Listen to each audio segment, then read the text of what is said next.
documented creeps. I toiled away at a little convenience store, squatting at the fringes of a modest shopping strip. Picture this. It's like a pint-sized version of your beloved 7-Eleven. My gig involved the early morning shift, a cruel joke that kick-started at the godforsaken hour of 3 a.m. and dragged on until 1 p.m. I reluctantly embraced this peculiar time slot because, well, it was a desert out there. The graveyard shift, the loneliest post on the block. My job description read like a grocery list of mundane tasks. Smile at customers, if any. Restock the shelves and lug the trash out. In reality, it translated to a tedious existence where time flowed as slow as molasses. This particular winter morning, the skies dribbled rain instead of snow, a light drizzle that usually kept sensible folks indoors. When duty called, I'd sneak out front for a surreptitious smoke. Management frowned upon my nicotine rituals, but who'd rat me out at this ungodly hour? In my retail outpost, joined at the hip to 8 or 9 other dormant shops, not a soul stirred before the rooster crowed.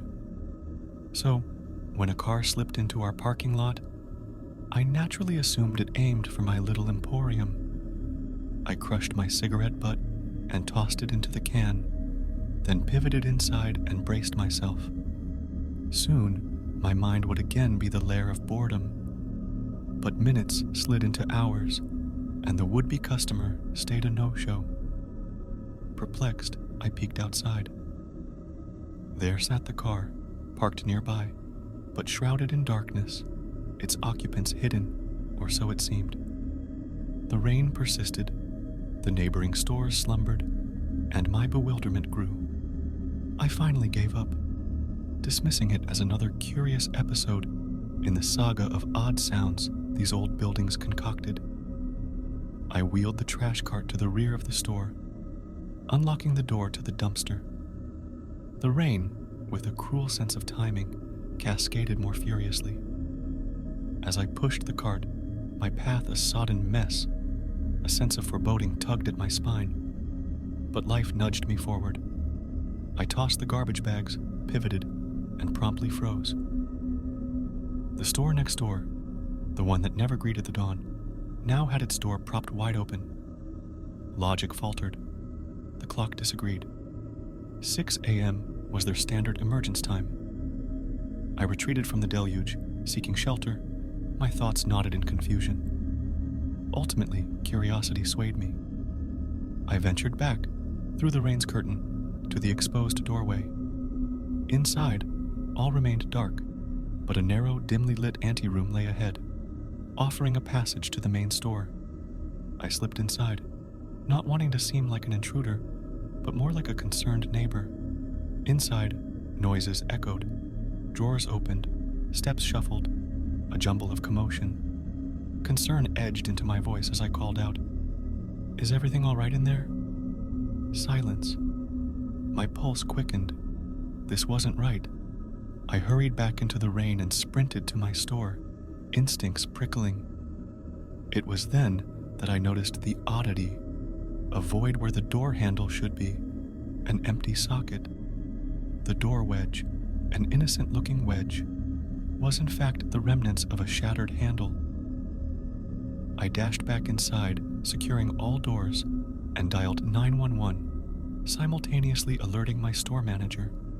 Then, I leaned against the wall, my ear pressed to it, listening to the covert drama unfolding next door.